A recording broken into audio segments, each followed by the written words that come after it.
Hey guys, happy Thursday night. It's been a crazy day so far.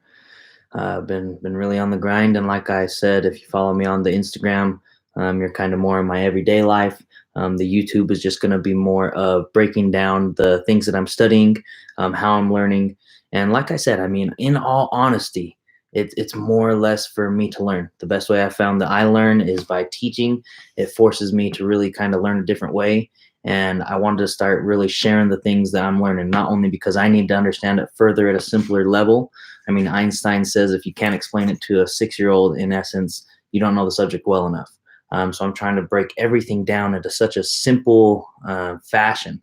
That way we can all understand it. And it's just that I want to be able to plant seeds of growth that were planted in my mind a few years back that helped me really start the journey in self development, and me really start the backing of where my mental process is now. Because man, I tell you, and as you guys understand my story a little bit further moving forward, you guys are gonna know, man, if this guy can do it after failure, or bad decision, bad decision, bad decision, bad mindset, or all this stuff over and over and over.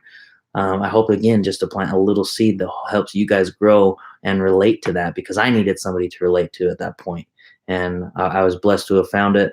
Um, but what I'm going to be doing is breaking down first off, and this is crazy. I thought I was going to be able to break down a whole chapter in an hour or less, and this book's too deep. This book's too deep. So what I'm going to be talking about is The Law of Success by Napoleon Hill. This was written in the 1920s, and then he ended up releasing Think and Grow Rich in the 1930s. I started getting introduced to Napoleon Hill about 5 years ago when I was 18 years old. I'm 23 now, and it really blew my mind to hear this man's mindset when I was in such a stage in my life where I was so angry. I had so much anger all the time, and now I thought being angry and being mean was almost alpha, but now it's like coming into understanding what a man truly is. I'd like to be an alpha servant leader, and I really think that's what man was intended to be. Somebody who creates, but also helps lift others up. Not gives people free handouts or anything like that, but a hand up to lift somebody to the next level, to where they can really stand on their own 2 feet. That way, you're not it duplicates your time if you can allow someone. It's that old saying, like, teach a man to fish and he'll eat for a day, or give a man a fish and he'll eat for a day, but teach a man to fish and he can eat and feed his family for a lifetime. So it's big time. It's absolutely major. So in this book, it starts off with the mastermind. The mastermind is a crazy concept, which is not so crazy in essence, but it's absolutely beautiful. And I'm going to save that one for last. That's written as the introduction of the book. I'm saving it for last just because of the build up and how things really play out in the principles that are taught here. So just a little background on Napoleon Hill. He spent a lot of time with Andrew Carnegie, a lot of time with Henry Ford, two of the wealthiest men in the United States history. Go check them out. Andrew Carnegie was the steel tycoon. Henry Ford obviously created Ford, the motor company. But these men just had a different mindset. He spent a lot of time around a lot of different people that I'm personally studying different biographies on. But Napoleon Hill created Think and Grow Rich, which is one of the biggest self-help books that there ever's been. And he's a genius, truly, because he started from a perspective of where it's like, hey, you're searching for something. So you're looking. Because the thing about it is if you discover something yourself as a human, you know it to be true or false. If somebody tells you, so for example, I mean, it's like me, when my mom and dad growing up, they're like, Teague, this is going to be the way it is. I'm like, whatever, not even worried about it. That can't be how it is. They said, no, it's going to be how it is. So whatever. I just didn't believe them. Next thing you know, as soon as I started hitting those brick walls, running headfirst in those brick walls, and it's like, man, my mom was right, my dad was right, or I learned this lesson, and I had to discover it for myself in order to understand that it was true. So everything that I want to explain here, and I'm learning myself, don't take it as truth until you apply the principles. And as soon as you apply the principles, you'll know. I'm telling you, because everything that I've learned and implemented up to this point, I know, like, I can trust in the principles. It's a law. It's a concept that doesn't change. Just like whether it be physics or other um, factual evidence of other things, it doesn't change. And it doesn't matter if a person gets older or younger. It doesn't matter really where they're at. If you apply a principle in life, it's going to move. And that's the beautiful thing about it. So again, I just wanted to break this down because the laws of success, it was written about 10 years earlier, before, might be 9 years or so, but about 10 years earlier than Think and Grow Rich. Think and Grow Rich, though, is again from the, you're searching for something, you have to discover it for yourself. So the whole time you're reading it, like, man, what am I looking for? I'm looking for the secret. What's the secret? What's the secret? Then boom, it hits you like a cajillion times in that book. But Laws of Success is a deeper breakdown, and it says, hey, this is it. Believe it or not, take it or leave it, use it, don't use it, it doesn't matter. These are the principles. And the principles are big time to really understand. And I'm really only going to break down a few ideas from the first 5 pages, guys. This is how deep this book is. From the first 5 pages of the definite chief aim chapter, which is right after the introduction, which is the mastermind. But chapter 1, the real chapter 1, is having a definite chief aim in life, basically a single purpose, or a man's dream, a man's why are we here? What is your drive? What is your motivating factor? And we all have to find out what that is for each individual person, especially our own self, more importantly. And if we never find that, there's a lot of distractions, and there's a lot of basically cheap entertainment that we can occupy our time with, that really never gains us the value, and it really never gives us, excuse me, the fulfillment that we're supposed to have as a human, as a creator. But that said, just wanted to break into some of the things. First off, a ton of the most successful people, as far as monetarily, backed a lot of these principles. And I would encourage you, honestly, just to look up who it was, read about those people, why, make the decision for yourself, truly. But I think Napoleon was a genius, because he switched from the laws of success, which is gold, to Think and Grow Rich, to making you guys discover what is that secret, what are these principles. But I had to get deep, because once I started figuring things out, I'm like, I got to know it better. I got to figure this out. I got to understand. And the biggest part was basically he's writing in the beginning about how he wants to, the philosophy of his teachings, he wants to be able to bring out an idea or a thought process in your own head to help you get to where you want to go. And that's truly all it is just an idea. And it might be a fast idea that flashes into your mind instantly as maybe you're driving a car, you're doing any type of work, and boom, it just comes into your head. Or it might be an idea that starts slowly and builds upon each other. And as soon as the clarity continues to get clearer and clearer and clearer and clearer, immediately you can start acting upon it and start gaining traction towards that idea. And this, man, I love it. I love this book. I get hyped up. So I'm just breaking down little key points throughout. You guys are going to have to read the exact book for yourself, but little key points that stuck out to me. So again, we can learn on this journey together. Basically, though, the power of ideas is huge, because every single thing in this entire earth started with an idea, and it's been used from what's already been here. So for example, whether it be a building that got created, or the chair that I'm sitting in right now, or this poster behind me, is an idea. Somebody thought of it. They said, man, how do we create that? How do we make that happen? And then they took one step. They didn't even know how to do it at first. Nobody knows how to do everything at first. You have to figure it out. And there could be people that write books on it. There could be people that write theories on something. But at the end of the day, is it a theory, or are they learning theoretical action, or are they learning real experience and real results action? At the end of the day, I mean, you can go to a college for as many years as you want, but once you get into the field, you learn from the experience and getting your reps in and making it happen and getting the exposure and becoming a master at your craft. It's like I could read So I wrestled in high school. It's like I could read a bunch of wrestling books, but where I honed in my skills was in the wrestling room, actually doing it, taking the action. It's a two-step ladder. So it's like a learn, then apply, learn, then apply. But every single thing that's here is started from an idea. Man, it's like I'm assuming somebody's getting tired of standing up all day. So I need something to sit on. Started sitting on some rocks. They started sitting on some natural trees, things like that. So man, maybe I can make something of my own, a chair. Next thing you know, they're carving out trees. There's everything was already here. Steel, all the minerals, everything that's made to create buildings, the trees from the wood from the trees that you guys build stuff with. Any building you see around you, any product that you see around you was created from what's already here on Earth. I mean, we have access to every single thing we need if we can get creative enough on how to use what we already have. And that's where the whole magical process begins. And it's not magical in a negative way. It's magical in just you have to understand things in a new light to where it's like, man, it's stupendous to be able to see a new perspective, to be able to start changing something in how I thought, how I perceived things, and now I can get a different result. And at the end of the day, everything is just perception. And I'm going to break down into that in just a second. But the power of an idea. Crazy. One idea.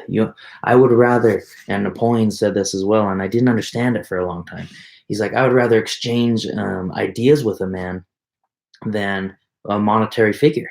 It's like, well, everybody's like, no, I'd love to have some money. Somebody give me some money, exchange for a good or a service, but that's only temporary. It only lasts for so long. But if somebody gives you an idea, it can last forever. It doesn't matter if you have an idea and you spread it throughout the world. Next thing you know, you pass away.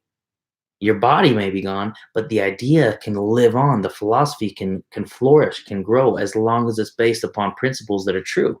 Because true principles, they last through time, and that's the only way you can tell, at least what I've found, if something's true or not, is what's lasted through time, what has stuck, and what has faded off. It's like at the end of the day, all the bullshit, it fades off. The people who aren't supposed to be in your group, they'll weed themselves out. The events that aren't supposed to last forever, they will change. The storm, it runs out of rain eventually, and you got to be able to think of things in a whole new light. If you're ready for something different, I was ready. I mean, little did I know, every pretty much misfortune and mishap was based upon my decisions and where I wanted to go. But I wanted to go somewhere, but my actions weren't backing that up. My actions were, hey, this is where I wanted. This is what I want to do. I have these big goals, but then it's like, okay, well, what about the next female? Or what about the next party? Or what about the next adrenaline rush? Or what about the next cheap entertainment, whatever it may be, because of insecurities, fear, etc. But the power of an idea is everything. And if you guys have any ideas for me, please share them with me. I'll share hopefully I'm sharing some good things with you that kind of spark something in your mind and plant a seed that can start to develop and build brick upon brick upon brick until you have a full wall that you're like, damn, we got some magic here. We got some good stuff happening. We got some processes being able to be developed. Now, the next thing was singleness of purpose. And I mentioned this previously. Everything we do, so basically we only got 24 hours a day. We got 30 days a month, sometimes 31, but 30 days a month. And we all spend it a little bit differently. We all are a little bit more dialed in than others. And it's kind of like Kobe Bryant, LeBron James, Michael Jordan, any great of any athletic. They're truly not molecularly different than other humans, but they are somebody that dedicated a lot further than other humans. They put the time in, they put the hours in, they got the reps in. They decided to be exceptional. They decided to become an elite version of themselves to where they were separated over a period of time where they're putting hours and hours and hours and hours and hours and hours in because they had a single purpose. They wanted to be the greatest of all time. They wanted to be the best there ever was to do it. And in order to do that, they had to become a master at their craft. But it doesn't make sense. Some people are like, man, they're just gifted athletes, but they didn't see the hours every single day. I mean, if you do 1 hour a day for a year, that's 365 hours. So boom, if let's say the craft is basketball, if you spend an hour a day, that's 365 hours in that year you got it versus somebody who didn't spend the time. That's why they say like a lot of the time champions are made in the off season when they're putting in the work, because when other people aren't putting the work, the separation is able to get there. And if somebody wins at a certain level, this is where it gets crazy, because if somebody wins, let's say they win a championship of some sort, that could be their biggest downfall, because next thing you know, they get a little lazy. They got a win under their belt. So now it's like, hey, I don't even have to train. I'm good. I'm a winner, etc. And that could bring you down just as fast. And if there's a young, hungry cat saying, hey, I'm putting in the time, I'm putting in the hours, I'm making it happen, and they got singleness of purpose, all of their energies focused on one point, a focal point, one end goal. And the mastermind is where that comes in, as far as bringing multiple people into that, all towards the same goal, kind of like a football team, it being able to move as a unit. I'm going to break down the mastermind at the very end in a lot of depth, and I'm excited for that. It's one of my favorite chapters. It's one of my favorite concepts as well, because I played in a lot of team sports growing up, as well as individual sports from wrestling, and I learned a lot more there as far as life skills than I believe I did in actual high school classes and things like that. But singleness of purpose is crazily important.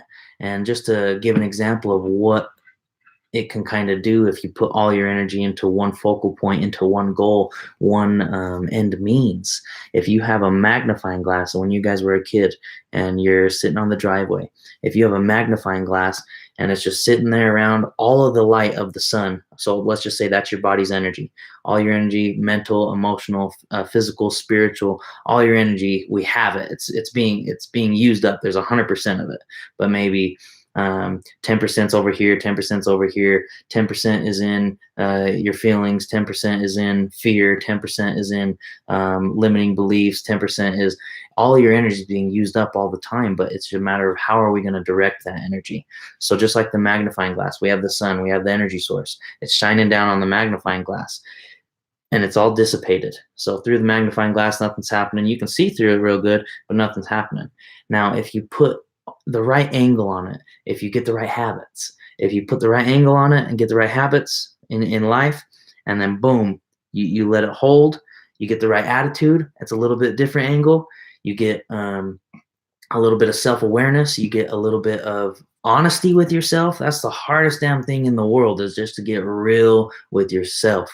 But you start getting all these things in line, you start getting the momentum back behind you, boom, it's like changing the angle of the magnifying glass.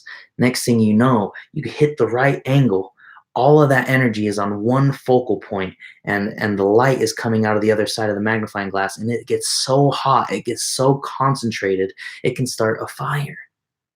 Guys, and that's so important, because you can start a fire. It's called, and Think and Grow Rich, they say a burning desire is when the results start to come. When somebody has a burning desire, basically they'll live or die for it. They burned all their boats. They don't have a plan B. They can't go back. There's no other way. So if you have that burning desire and you have that singleness of purpose, and you may not know the singleness of purpose yet, that's what this whole chapter is about. And I'm only 5 pages in as far as teaching what I'm reading. I've read the book a few times, a little more than a few, but it's so deep. It's just so deep and you got to have a singleness of purpose. And I don't know if you've ever heard, a man without a vision shall perish. And then there's a speech of a guy I listened to that says, a man without a dream is dead.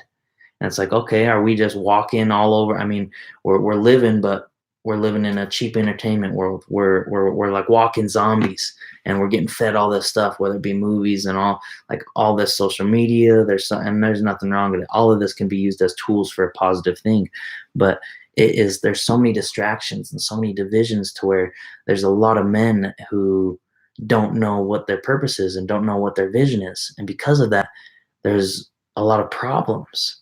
there's a lot less growth. And if we can begin to find that and discover that within ourselves, what is my purpose? Why am I here? What drives me when I wake up in the morning? Am I just going to a job that is some that pays the bills and it's okay? Or am I truly working to make something happen? And when you're truly working to make something happen, the energy goes up, the positivity goes up, your resilience to obstacles and challenges goes up. And as you start testing that, just like you go to the gym and you test the muscle with weights, and it increases strength. It gets torn down and then it builds up and it gets increased with strength. It's the same way with these principles, with your goals, with your habits, with your mental attitude. You can change 100% how you feel. I'm telling you, I was the angriest guy. I was just rude to people. I didn't care. I was selfish. I was rude to people, and I thought that's what was cool. But again, like, I want to be the alpha me, and that's fine. But the servant leadership version of the alpha me, not the man, I gotta put other people's down, or I have to negatively impact others to feel more powerful about myself. That was a tough place in life because I couldn't figure it out. I stuck in a little funk, and then I started reading, started learning, started educating. I'm able to kind of make a little bit of differentiation now. So that's a big blessing. But guys, take some time, meditate on it. Do what you love. Just start thinking. What are you good at? What were you good at when you were a little kid that you got hyped up to do? Like, this is my craft. I'm good at it. For man, I got a family member, and she says, Legos are my thing. Says, all right, let's feed that. Let's feed that fire. You want to do Legos? Why Legos? So who knows what will happen? They might turn into an architect. They might turn into a designer. They might turn into something where they're creating the biggest and most incredible buildings in the entire world. What were you seeing? What type of imagination? What type of movies were you running in your head that you loved to do? And that's where I would start, and that's where I found my purpose and my why, and why I'm even here, why I wake up. I've been up since 5 in the morning, and it's 11:30 p.m. as we speak, and we just been go go go go go go go nonstop. And yeah, I'm a little tired, but I wouldn't be happier being tired. If I was tired doing something I didn't love to do, I shouldn't even be here. Or if I wasn't tired because I wasn't putting in the maximum effort, I'm not the elite me now. It's like, now my purpose it's not all concentrated. There's a little bit of wasted energy still there.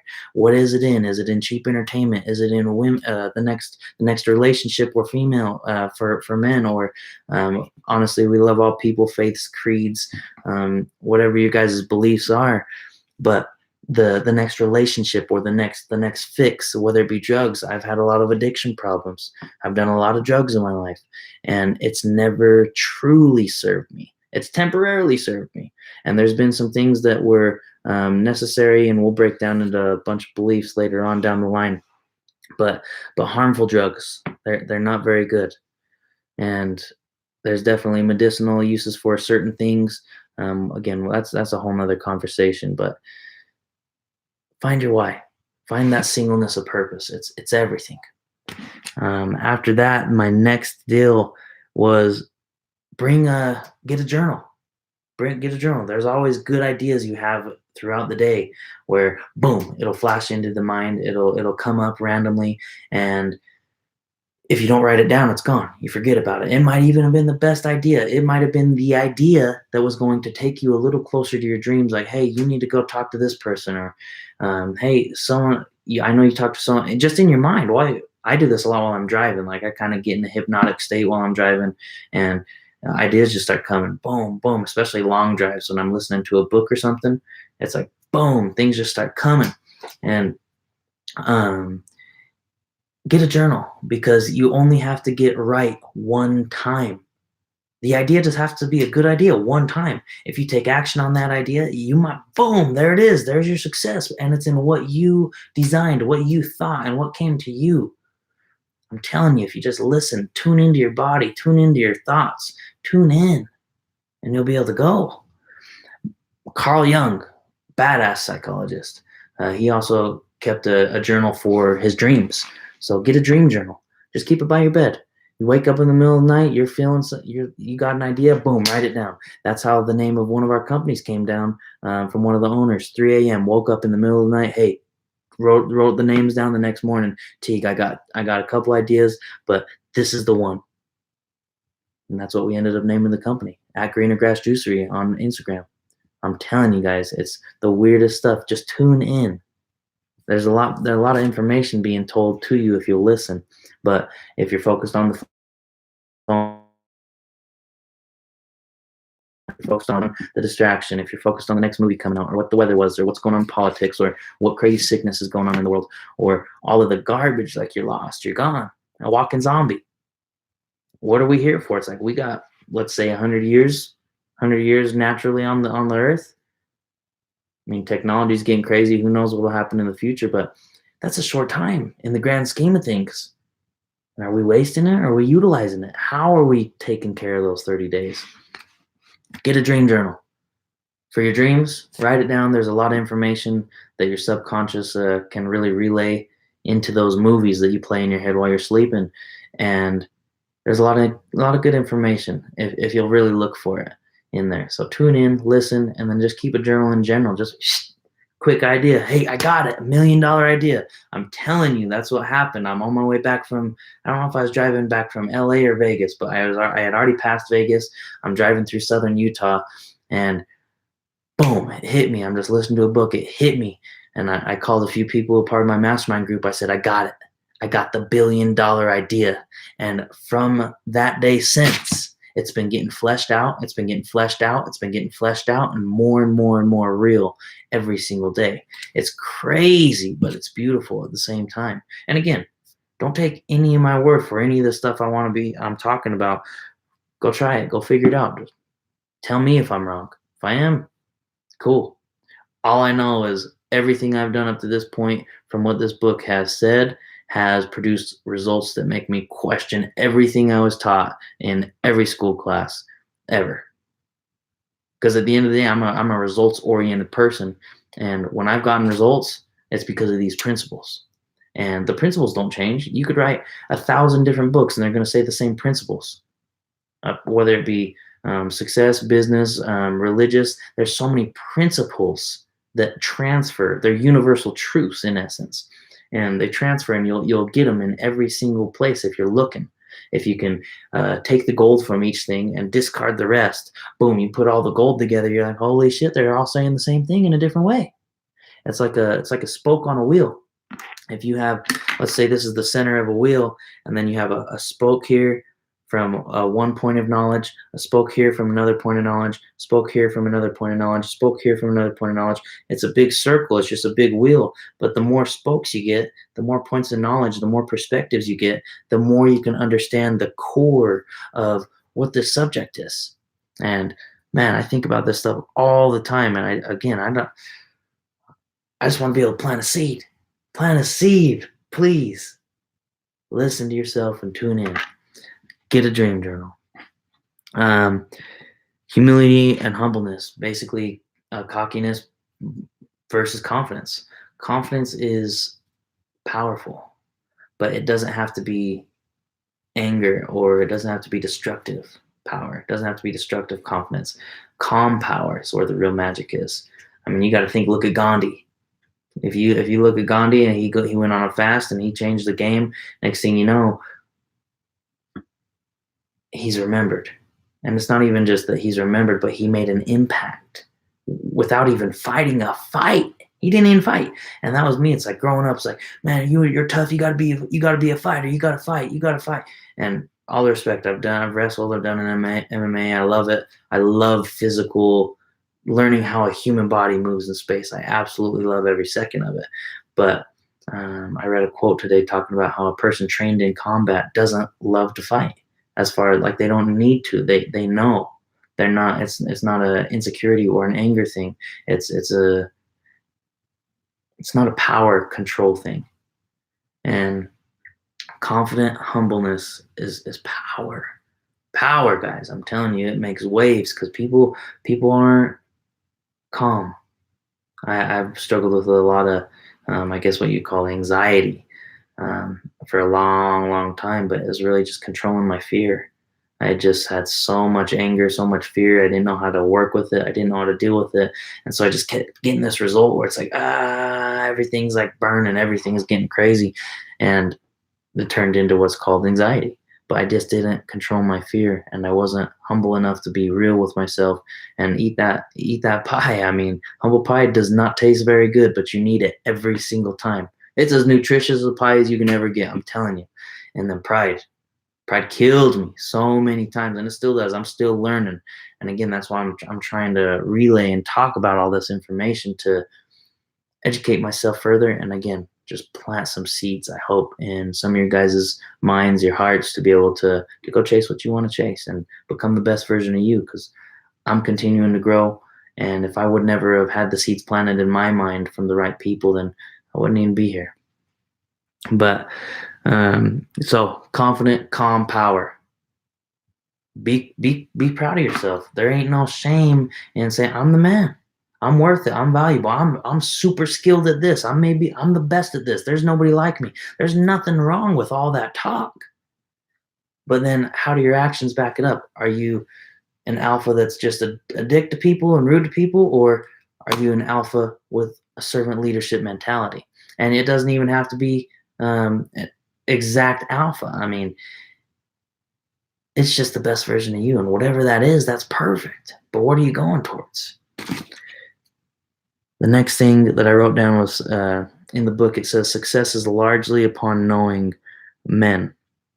And based on how we know ourselves is how well you're going to know men. So let me just open this book up real quick to what it talks about when you need to study men. And honestly, more or less when you need to study yourself. I learned so much about other people just because I started studying myself in these situations. And you don't know the whole time, but as soon as you bring awareness to that subject, it's a game changer. So the first is to know others not as they seem to be, but as they really are. Study them through the following: the posture of the body and the way they walk. Are they walking confident? Are they walking kind of crouched and scared and nervous, or plotting, or whatever? Body language is such an important game. There's statistics on basically words are less than 10% of communication, and the rest is body language and tonality being the strongest. And it says the tone of voice, its quality, pitch, and volume. It's like, and that comes down to how's the person talking to you when you got in trouble. Like, you knew when you got in trouble when your parents were like, Teague. It's like, okay, shit, I better get my mind right. I might be getting my butt beat here soon, But if somebody says, hey, Teague, there's a question in that. It could be, hey, Teague. There's two different communicative, it's the same sentence, but two different messages. So that's something to be able to start just analyzing, just learn. I mean, you can learn more about body language and psychology sitting in a coffee shop, watching people, just people watching and understanding, because all of these things, we're human. See this little skin right here? I mean, we're all human. We all bleed the same blood. We breathe the same air. We have the same tendencies hardwired into us. So if you can understand yourself, you can understand others so much more. But you got to get real with yourself, and it's hard as shit. It's hard. So you got to focus. The eyes, whether shifty or direct. And you'll have to go look up this study. I believe it's 70%, but if you don't look at somebody in the eyes or directly less than 70% of the time, and again, don't quote me on the percentage, go look it up for sure, but it's a major amount of the time that they begin to lose trust in you. And that is crazy, because there's a lot of people who are some of the most trustworthy people in the world, but they're insecure, they have doubts with themselves, so they look down while they're talking. They might be telling you the best idea in the world, but they look down, they look shy, they look timid, they're scared, and next thing you know, you lose trust in them. They might have had everything you needed, but they shot themselves in the foot because of limiting beliefs, lack of security in themselves. And so look at people in the eyes when you talk to them. And especially nowadays, where we're in this phone age era where you talk to everybody through online, looking at people just in the eyes when you speak to them is a game changer. It'll set yourself apart 100%. And then the use of words, their trend, nature, and quality. So we're going to be studying that. And then here's the big ones though. It says, through these open windows, you may literally walk into a man's soul and take a look at the real man. Who's this person at the core? Who am I at the core? Who are you at the core? Going a step further, if you would know men, study, and not just men as in men, but a human, if you would know a human, study them in the following. When angry, man, everybody can be incredible, and then boom, something happens and they really get pissed and an event happens. You might see an entire, one sec, the connection was being weird. Okay, we're back. You might see an entirely different person. Like most people have seen this when you break up with somebody. You break up in a relationship. It's like, whoa, what is going on? Who is this person in this state?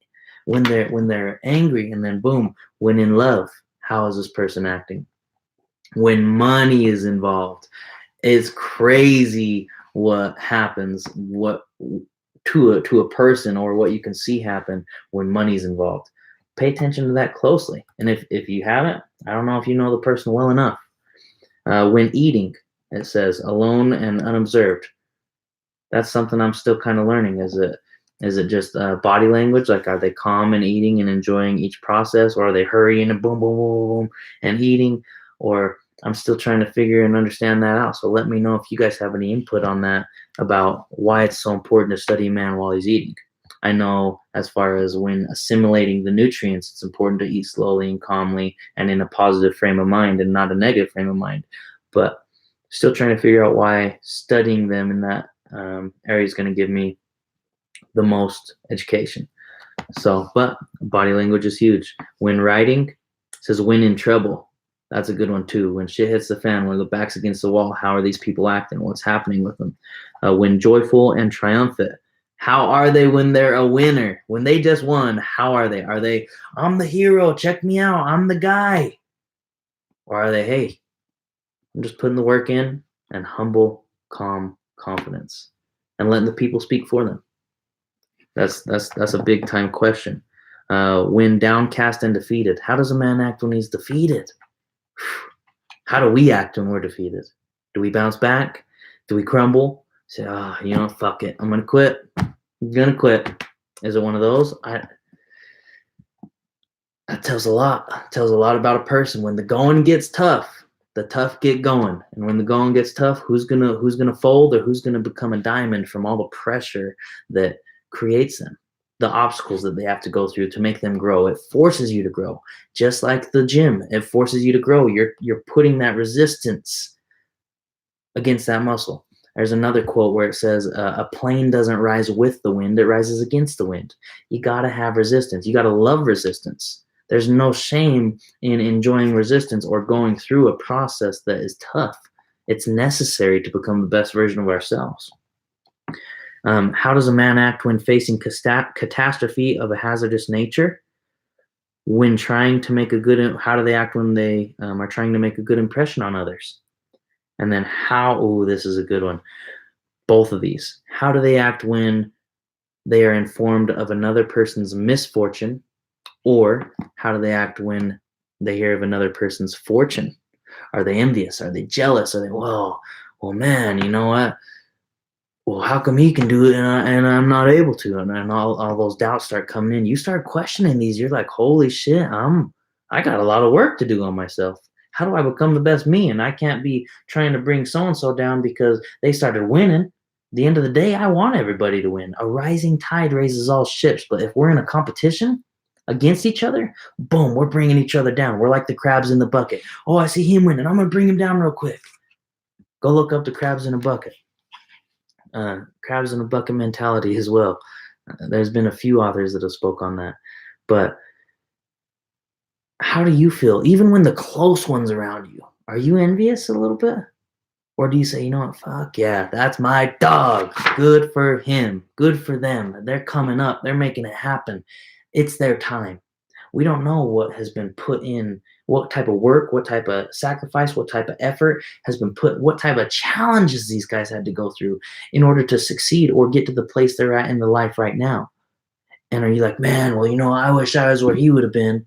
Or again, are you asking, not how does it get easier? How do I get better? How do I get that resilience on me so I can grow and attain those things myself? But I don't want to take away from this man. Because if I take away from this man, it shows a weakness in me. Oh, I'm jealous. I'm envious. I'm weak, but he's. And then now you're comparing. There's all of this stuff going on. And study yourselves. Study the man in the mirror. It's going to be the craziest shock of your life. I'm telling you, it's blown me away 10 times out of 10. And I'm still learning every single day. I learn something new. I'm getting better. It's like I fail somewhere. It's like, okay, I'm going to fail forward though. I'm going to make it happen. When winning at sport, when losing at sport, and then when alone in a meditative mood. And it's just crazy. You got to be able to know yourself in order to know others. That's it. But you start asking these questions. How am I when I'm angry? How am I when I'm in love? How am I when money's involved? How am I when I'm in trouble? How am I when I'm joyful and triumphant? And now we can start molding and creating our character instead of continuing to be what we have been from what we thought was right, whether our parents put a limiting belief on us or we seen something at school that we thought we were supposed to do from other kids. Not everybody's right. We're all messed up in our own ways, but until we can take inventory of ourselves, we can't analyze and we can't get further with those. So my next one is salesmanship. That's perfect. But let me hit this first. Basically, some people think ignorance is bliss, and it is in a lot of cases because it sucks when you get told, Teague, you're wrong. Teague, you got to work on this here. Teague, if you want this result, this may have to change. It's like, ah, man, it's like I don't want to change though. I want to think that I'm great. I want to think that I'm okay. I want to think that I know what I know and I'm right. I love being right, but I don't learn when I'm always right. I learn when I'm wrong. And I'm like, oh, I gotta make an adjustment. And being able to be aware of that is so important because it's like if you challenge somebody's beliefs, you challenge somebody's ideology that they've had their whole life, and they've spent all this time trying to create that person based around this belief. Maybe it's like, for example, the easiest one I can think of is a person gets hurt in a relationship and they say either, man, all girls are mean or all guys are mean or all girls are this or all guys are that. And then you put those, boom, there's your belief. And now you start living your life in this little wall. You never go past this wall of, man, all these people are bad. And then boom, you get another one. You get locked in a little tighter. Now there's another limiting belief. You get tight, so narrow you can't even live anymore. You're living in a box. You're walking around thinking all these women are mean or all these guys are mean or whatever your limiting belief is, and we get stuck. The goal is once you start breaking these boxes, boom, boom, boom, now you can start living and it's a whole new life. And you start going, like, man, look at this perspective. Look at this new thing. Look at this new view. Everything changes. Get out of your box, guys. I was in a box. I'm still in a box. Every day I'm trying to, boom, break out of my box a little further. How do I get a little more open-minded? How do I get a little bit different perspective? How does something change truly? But salesmanship, guys, they talk about master salesmanship here, and we're not talking about sales like it talks about. Sales is usually associated with selling or giving. Like, I have a product or a service, and you need my product or you need my service, so I'm going to sell you for that at a price. But that's not necessarily that's sales for sure. But master salesmanship is looked at, and it has to be looked at a little bit differently. And master salesmanship is basically getting what you want to out of life without taking or hindering from somebody else in any negative way. It's like a fish. If there's this guy Ralph Waldo Emerson. He wrote basically he went out into the forest for a long time. Started studying nature. So he wrote a lot about the laws of compensation, the natural laws of nature, and things like that. But the way I perceive this is growing up, we get all these limiting beliefs. We have all this hard stuff happen to us. Our brain's a computer, so it says, "Boom, we got this result. We can't do that again. Let's go this way and try to get a different result." And sometimes that's used as a good, healthy defense mechanism, and sometimes it hinders us and holds us back. So um, it's like a fish. We're going up, we're trying to swim upstream as a fish. All this water's hitting us. It's hard. We're going upstream, and we're like, what the hell? Why is life so hard? How come this happens for so and so, but it ain't happened to me? How come I can't do this? Or what's going on? How come all this stuff's happening to me? Why me? Why me? Why me? No, we're shooting ourselves in our own foot because we didn't take inventory of ourselves. We didn't figure out the laws of nature to where there's nothing for something. You have to give in order to receive. You have to put out effort in order to be maximized. I mean, there's the physics. It's like for every action, there's an opposite and equal reaction. It's in science. It's in religious books. It's in business books. It's in everything, guys. I'm telling you, the laws and the principles don't change. And if we can figure out those laws and principles, instead of that fish trying to swim up the river, boom, we can flip around, go down the river. Now all the laws are working for us and with us. And now instead of all the water hitting us in the face, like, man, why is this happening? I'm trying to swim. I'm working hard, but I just can't seem to get past it.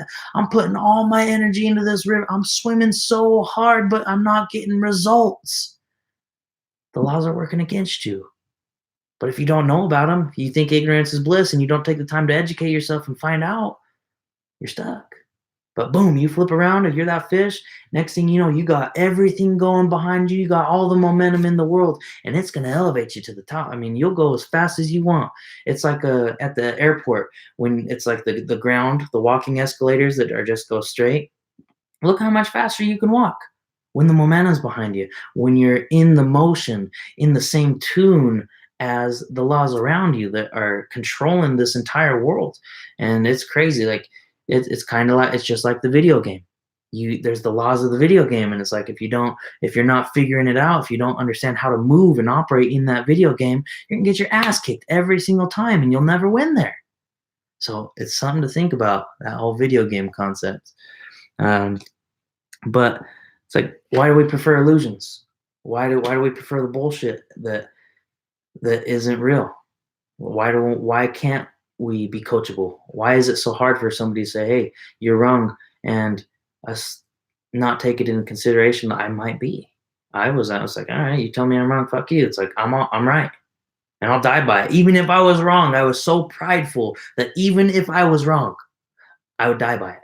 I was like, "Nope, no way. You could prove me I'm wrong," but once I stuck to my word, once I picked something, I was so solidified in it. And man, that tore up a lot of relationships in my life. Didn't do a lot of good for me. But I had to learn, like, I was doing that to myself. I'm like, man, why is stuff not working out for me?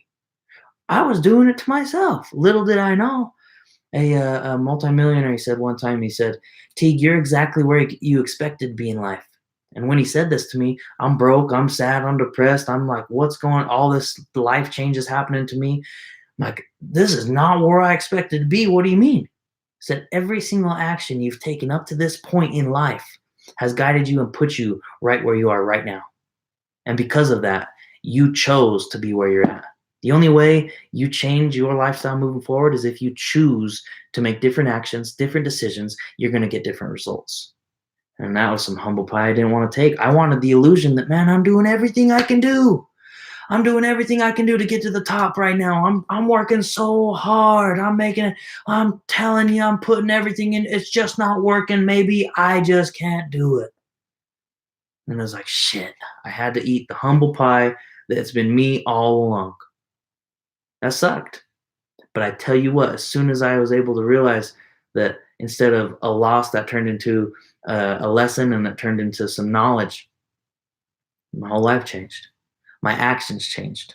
And it doesn't change overnight. It has to be gradual and habitual unless something major traumatic happens. But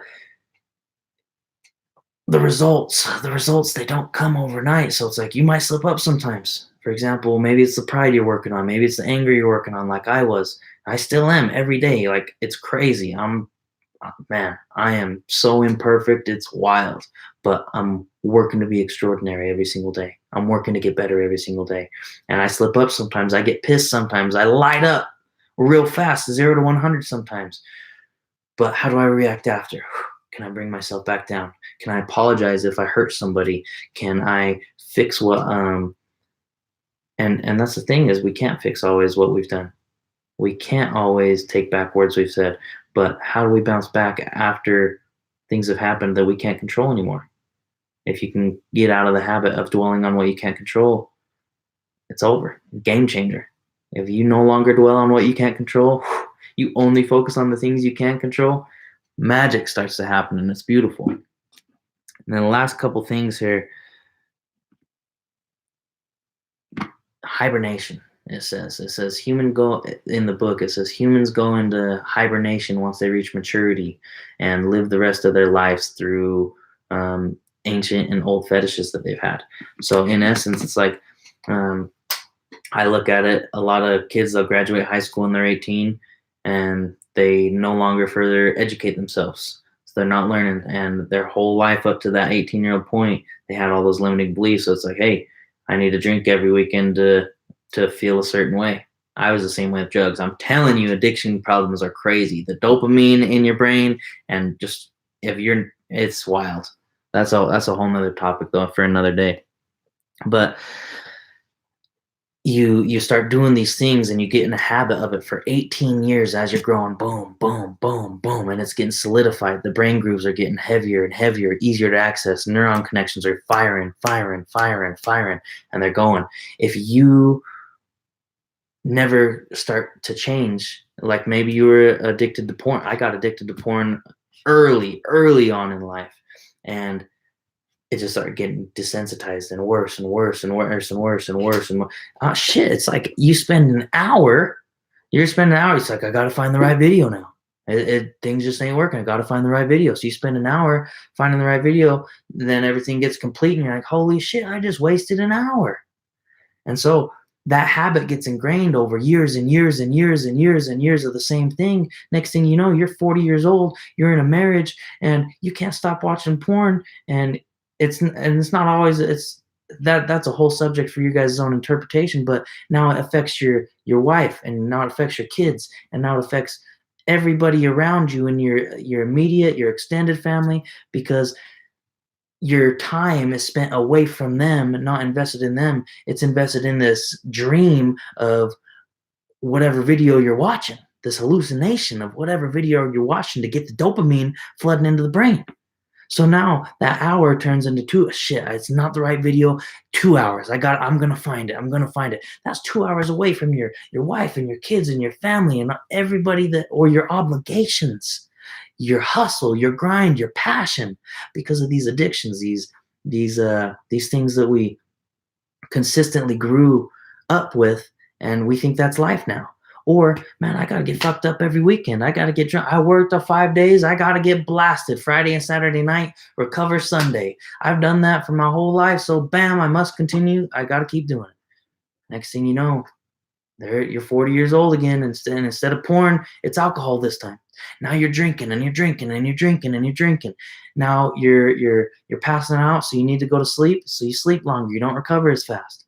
Now again, time away from my wife, time away from my kids, time away from my extended family, time away from my obligations and my passions and my dreams.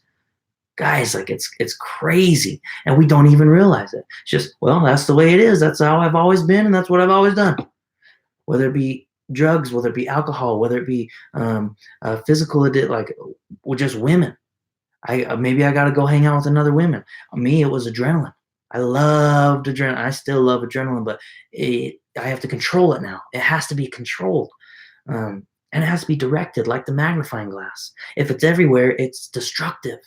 If it's focal, if it's at one point, it's powerful, precise, and things get to happen from there. So, man, like I get so hyped up on all this stuff, but don't get into hibernation. Don't get into hibernation. Grow, break those habits, and you can truly. And through these principles, I'm not kidding. I'm only 5 pages in, guys. This is 5 pages in the first chapter. So we're going to be doing this for a little bit. We're going to be breaking this whole thing down. I get passionate about it. I love it. If I can plant some seeds, I'm all about it. But the book also said, and this is just from the author, he said, for every 10 physically lazy men, and ask yourself, how many lazy, and not just men, humans, how many lazy humans do you know in this world? He said, for every 10 lazy men, there's 10,000 stagnant and lazy minds. And if that's the case, if there's 10,000 stagnant and lazy minds for all of that, he says that's where fear is bred. Fear is bred in a stagnant mind. And when fear is in a mind, bad stuff starts happening. Whether it be religious tension or it's like you have fear of somebody else and they're different, or you fear something you don't know. It's a natural thing to fear the unknown. It used to keep us safe. Oh, I don't know what's over there. As a caveman, as a primal animal, I don't know. It's like, if it's not safe, I don't know if I can go over there, and I know I'm okay if I stay right here. I know I'm okay around the people that I know. And if you keep living in that box, you can't understand that we're all the same.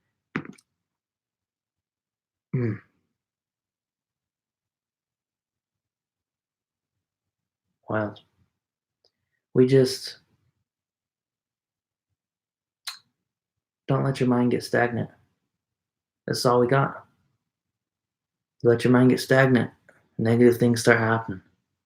Time gets wasted. Doubts, insecurities, fears, and it just starts, instead of the spiral upward, starts taking you back down. But man, stagnancy. Guys, we're 5 pages in. This is The Laws of Success by Napoleon Hill. I'm going to continue breaking it down as far as my own personal thoughts on each chapter, how things are going. Let me know what you guys think. I'm just blessed to be here. This helps me a ton. But don't get stagnant, guys. Find your why. Find your purpose. And start again. What was I good at? What was I passionate about? What do I love doing when I was a little kid, when I didn't have to have that financial stress of, well, how am I going to pay the bills this month? Or I didn't have to worry about, am I going to be super sick or not if I do this?